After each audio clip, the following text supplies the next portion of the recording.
Hey Canucks fans, hope you're well on this Monday afternoon.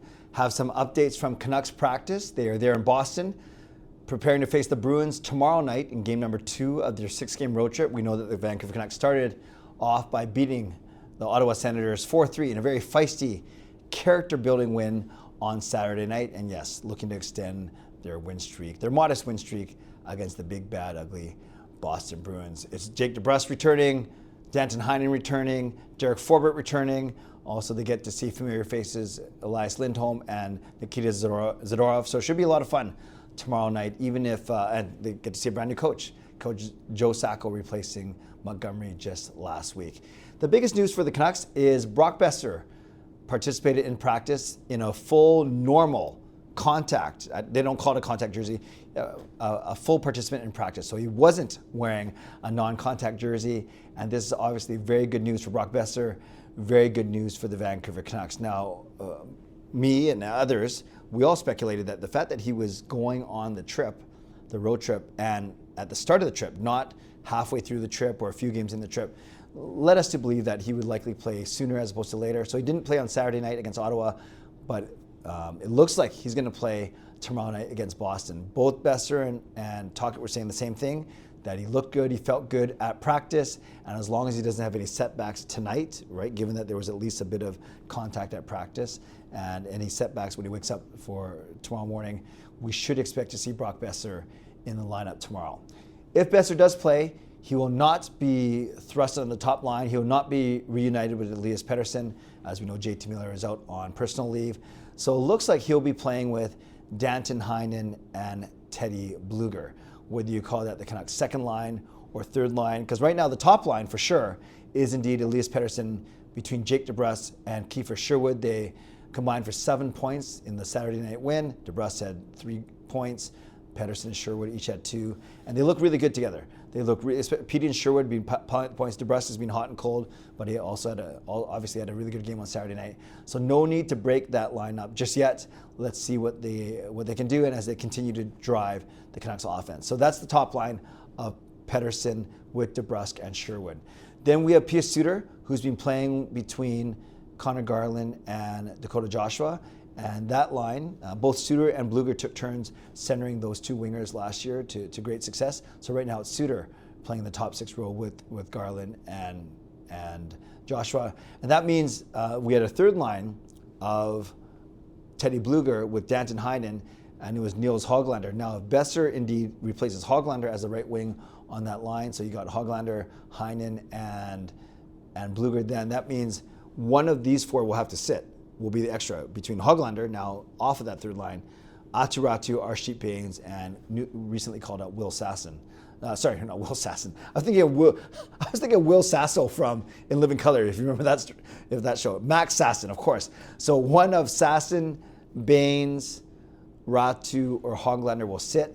I don't think you sit Sasson because he played quite well against Ottawa. I think you keep Räty in as the center. So for me, it's either going to be Bains or Höglander. Höglander maybe to send a bit of a message because he hasn't really done much recently aside from beat up Tim Stützle.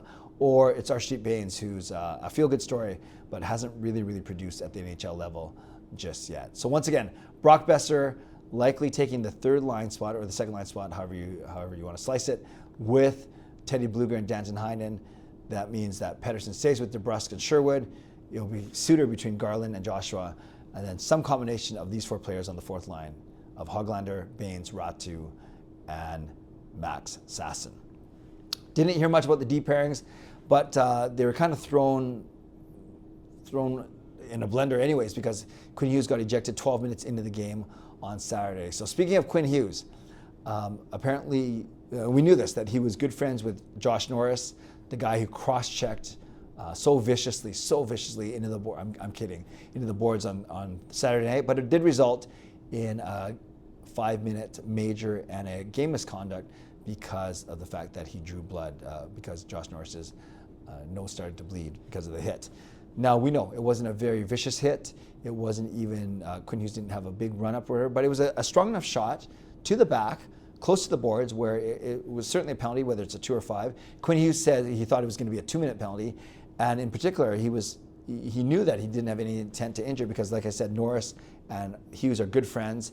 They were college roommate buddies, and apparently he told Dan Murphy today that, or he told someone, or Ian McIntyre or Dan Murphy, one of them, that after the game, both Hughes and Norris apologized to each other on Saturday night. Obviously, Hughes would apologize for, hey, I didn't mean to cross-check you so hard. I didn't mean to have your head smash against the dasher, and certainly didn't mean you, didn't mean for you to have a bleeding nose. So you could see why Quinn Hughes apologized. But the fact that Josh Norris apologized too, I'm sure he didn't say, I'm sorry that you hit me in the back. I'm sure he said something, I'm sorry that you were put in that position.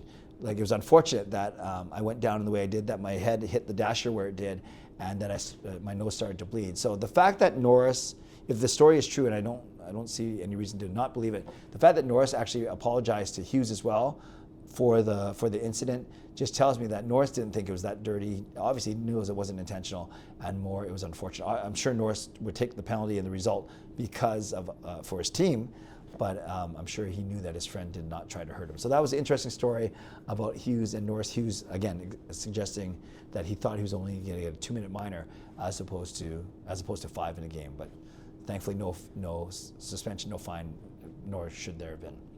Finally, I think that was a McIntyre story, because I know that Dan Murphy, Rick Dollywell tweeted that Dan Murphy texted him saying that Thatcher Demko was, again, a full participant at practice, and therefore, and looked really good, did the whole practice, which leads me to what I've been saying all along, is I do think that Demko will get back in the lineup by the end of this road trip. So there you go, Canucks fans. A bit of news on Hughes, on Boeser, most importantly, and on Thatcher Demko. We don't get a proper line rushes and deep pairings because the guys that usually tweet those things out, Thomas Strantz, Brendan Batchelor, Jeff Patterson, those are usually the big three. I don't think any of them are on this trip. It's Ian McIntyre, it's Dan Murphy, it's the Sportsnet guys, and they don't necessarily tweet out line combinations all the time. Or maybe the Canucks did not do line rushes today either. That would be another thing as well. Regardless, I'm sure we'll find out tomorrow whether there's a game day escape, but we'll certainly find out half an hour before tomorrow night's game against the Boston Bruins. So Canucks fans, let me know what you think of these updates. I presume you're excited that Boeser's coming back and then Demko's around the corner as well. Tonight, Canucks After Dark at 10, Parker and me, hope you join us, and then my own show at 11:15 right here on this YouTube channel. Thanks to my sponsors, Van City Experts Real Estate, Coach Patrick Weight Loss Coach. Thank you to legendary Lucas Gates, legendary Andrew Chang, Hall of Fame and franchise members for their support, and thanks to all of you for watching, liking, subscribing on your way out. Like the video, subscribe to the channel if you haven't already. You can leave a donation, and let me know in the comments below your thoughts on this news. Boeser likely returning tomorrow, and Thatcher Demko just around the corner. Exciting news for the Vancouver Canucks. Stay safe, stay healthy, take care of yourselves, and take care of each other. God bless, and go Canucks go.